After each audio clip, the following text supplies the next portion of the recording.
You are watching the World 24/7 on the NDTV network. I'm Parmeshwar Bawa. Let's begin with the top stories you need to know. A Hezbollah drone attack on an army base in central Israel killed 4 soldiers and severely wounded 7 others on Sunday. The Israeli military has confirmed in the deadliest strike by the militant group since Israel launched its ground invasion of Lebanon nearly 2 weeks ago.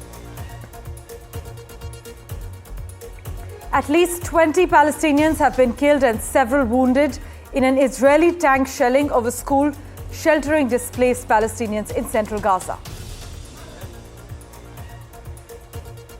US officials believe Israel has narrowed down targets in its potential response to Iran's attack this month to military and energy infrastructure, as per reports. Iran, by the way, experienced significant cyber attacks over the weekend, severely disrupting operations across nearly all branches of its government and specifically targeting its nuclear facilities. The Biden administration is sending an advanced anti-missile system to Israel, along with American troops to operate it, moving to bolster its top Middle East allies' defenses against an Iranian attack.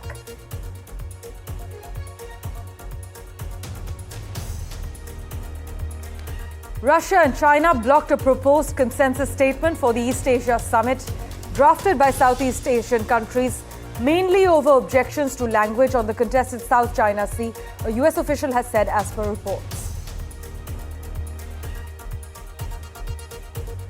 India has termed the latest incidents that unfolded in a Durga Puja pandal in Dhaka and temples in Bangladesh as deplorable and urged the interim government in Dhaka to ensure safety and security for all religious minorities in the neighbouring country.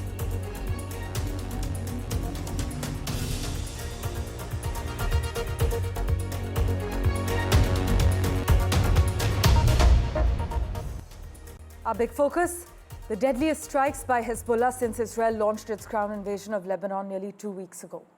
A Hezbollah drone attack on an army base in central Israel has killed 4 soldiers and severely wounded 7 others. This is what the Israeli military has confirmed.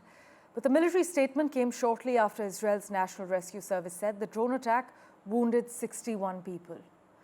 With Israel's advanced air defense systems, as we've been covering, it's rare for so many people to be hurt by drones or missiles. Israeli media reported that 2 drones were launched from Lebanon, and the military said 1 was intercepted. But it was the second time in 2 days a drone has struck in Israel.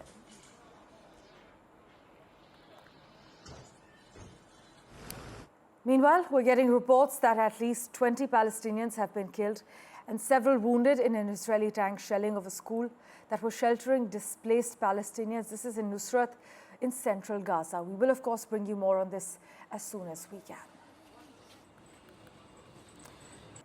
Meanwhile, US officials believe Israel has narrowed down targets in its potential response to Iran's attack this month to military and energy infrastructure, as per an NBC report. The Middle East remains on high alert for further escalation in a year of war as Israel battles Iran-backed groups, Hezbollah in Lebanon and Hamas in Gaza.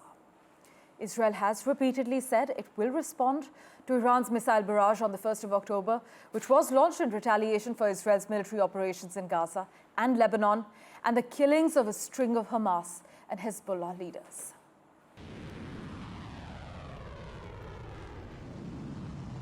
Well, for further clarity, we have with us Middle East analyst Zaki Zaidi, former researcher from IDSA as well. Thank you so much, Mr. Zaidi, for joining us.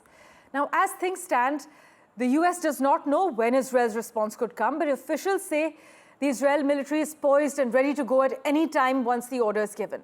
But 2 questions, Mr. Zaidi. Can this lead to an all-out devastating situation and full-blown war? And secondly, many raise questions whether the United States can be taken for face value when they actually say that they are not aware of the timing of the retaliation. What's your take? For your first question, like 3 to 4 days back, like we've heard that US would be supplying Israel with the third anti-missile defense system, and it will come with, because that third missile defense system is like very complicated and it requires US personnel to operate it. So there would be US military boots on ground in Israel. So if there are like possibly 2 situations that comes out of it. Number 1, either Biden has reined in Netanyahu by promising and giving this like third missile defense system that okay, you have to calibrate your response in a way that Iran does not respond or at all or does not respond very strongly. The other possibility is like that Israel is going to retaliate in a very disproportionate way. So in both of the situations, US, like there are several reports that like the Biden administration is like little bit distrustful of Netanyahu and the Gallant Right. that how they are going to respond, and because there are U.S. troops and military bases all scattered all across the region, and any escalation, the U.S. troops will directly come under fire from the Iran and its allies or proxies in the region. So this is the possibility. Iran has Right. like meanwhile threatened very in clear terms like that if there is any attack on Iran, like maybe possibly they could be on the oil facilities, the energy infrastructure, or the missile launch pad or army bases, or they may target leaders. So in any situation, they are going to retaliate very strongly, as the Iranians say. But we know that like when it comes to the air combat or air force, the Iranians are like not very good at it. They are like because of the very long years of sanctions, they have been weakened. So the missile, they are good. They have a very large stockpile of missiles, and this could like lead to tit for tat and very entangled long war, like a total kind of all-out war, a total war in the Mr. region. Zaidi, though US officials have continued to urge the Israeli government to actually make their response proportional, sticking to only military targets and avoiding all oil, gas, and nuclear facilities.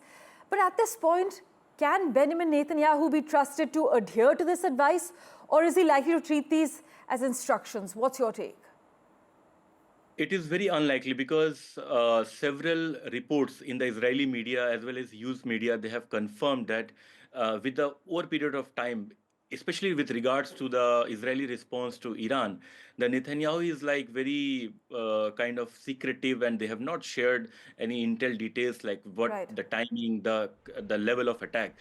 Because the main concern about US is that because their forces are again at the risk, and like we cannot say anything as of now that because of the distress, little bit of distress between Netanyahu and the Biden, they still Biden administration is going to defend it, defend Israel Right. of any possible Iranian retaliation, because we can just see that third missile defense system is going to be placed in Israel in the coming days, and for sure we can at least like assess till now that till those missile defense system is installed in Israel, because it's more effective than the David slings, Iron Dome, like much improved version of Right. those defense Well, we systems. will, of course, have to see what kind of escalation, what kind of retaliation plays out. Thank you so much, Mr. Zaidi, for joining us on the World 24/7. As we briefly mentioned, the United States is sending an advanced anti-missile system to Israel and about 100 troops. The rare deployment of boots on the ground to operate the Terminal High Altitude Area Defense System brings the United States even closer to the widening conflict in the Middle East as Israel prepares to strike Iran. Already, Tehran is signaling it will respond. Iran's foreign minister said there are no red lines for the country's defense and that it is prepared for a war situation. But tensions in Lebanon also escalated over the weekend, with Israel expanding its operation in the southern part of the country and allegedly also using tanks to burst through the gates of a UN peacekeepers base, while the Iran-allied militia Hezbollah launched a drone strike that injured dozens in Israel.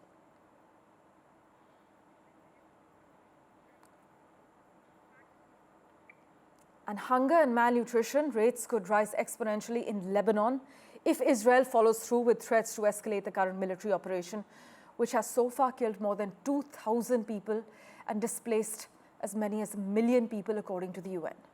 Acute hunger rates could rise very quickly, in fact, because food security in Lebanon was precarious even before Israel launched its full-scale aerial bombardment in mid-September.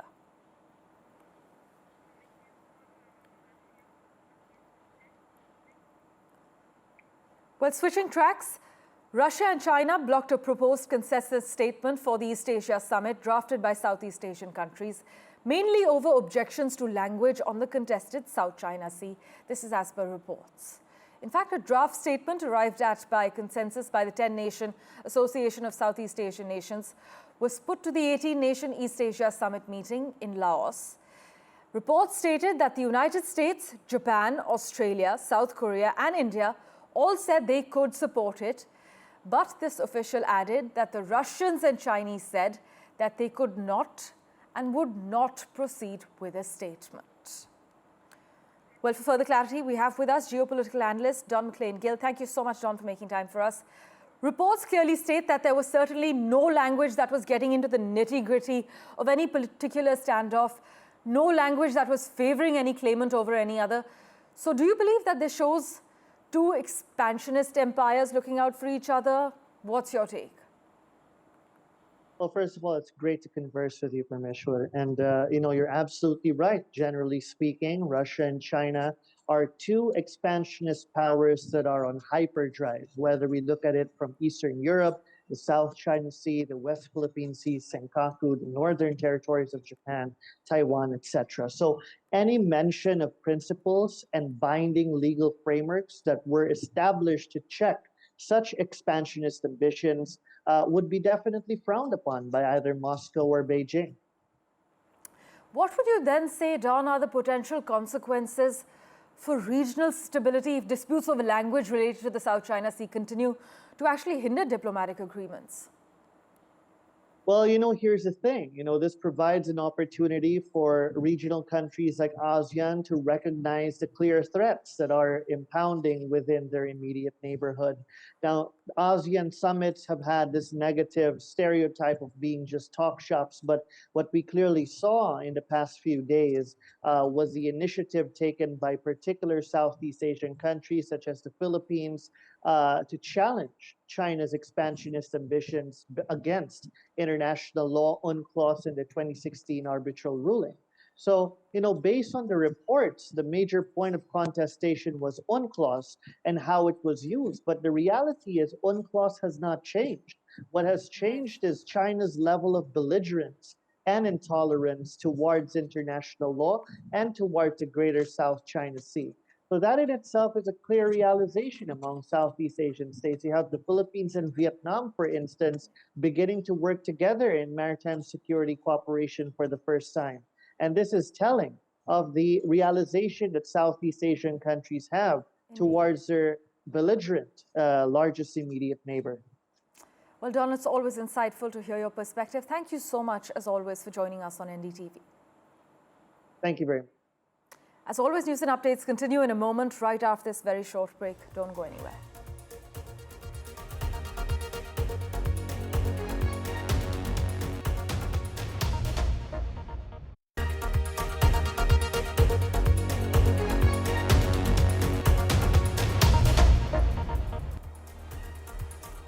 And the British Prime Minister has completed 100 days in office.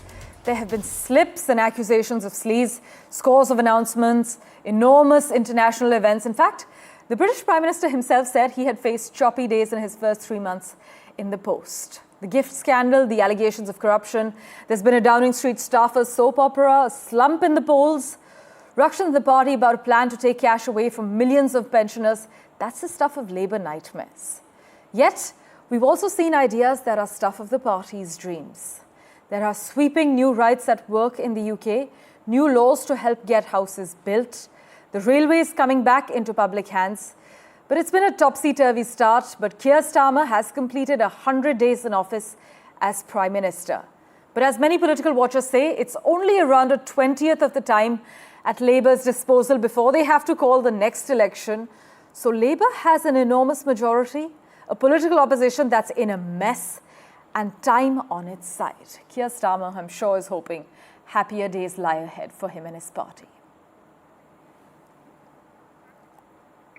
Meanwhile, the United Kingdom and India have actually aimed to promote trade and investment between the two nations, even as talks post-Brexit on the proposed free trade agreement are on hold after 18 rounds of talks. An all-party parliamentary political group on India has been launched. This body will be informal, cross-party groups by MPs and Lords. Here are the details. A group of parliamentarians will meet in central London ever so often Although this group will be cross-party and people from the House of Lords, House of Commons, they will keep their political differences aside to keep one interest in mind when they come to meet, to discuss, debate, delegate. And that interest will be the India-UK relationship. In the 75th year of independence, in London, an all-party parliamentary group on India has been launched. A new parliament was elected in the summer of 2024 in the UK, and soon after, the all-party parliamentary group, or the APPG India, was reconstituted. This APPG India is an interest group that occupies a strategic position within the UK Parliament, launched in October. It is a cross-party and consists of members of both peers, lords and MPs. The purpose is to promote trade and investment between India and the UK and for mutual benefits while building an inclusive living bridge. An all-party parliamentary group's status is bound by the rules of the British Parliamentary Commissioner of Standards. These groups are usually informal, cross-party and share a common interest in a particular policy or area. They usually have no official status within the Parliament, however, can influence policy and narratives with research and activities. The APPG India will have the following areas of focus: trade and investment, education, sustainable development, culture, health, science, defence and security between India and the UK. We have the technology opportunity, the technology security initiative. We have India and the UK working together to move forward in creating, innovating, deploying technologies and doing so at scale. Advantages that India uniquely can provide the UK as a partner, as an equal partner in this effort. In its first year of launch, the all-party parliamentary group will have three key areas of focus. First, trade and investment, trade being the key topic. Second, strategy, which celebrates, in one sense, the large ties and the long ties that India and the UK have, improving bilateral relations. And the third and the key focus being the living bridge, building those people-to-people connections. Radhika Iyer in London, NDTV.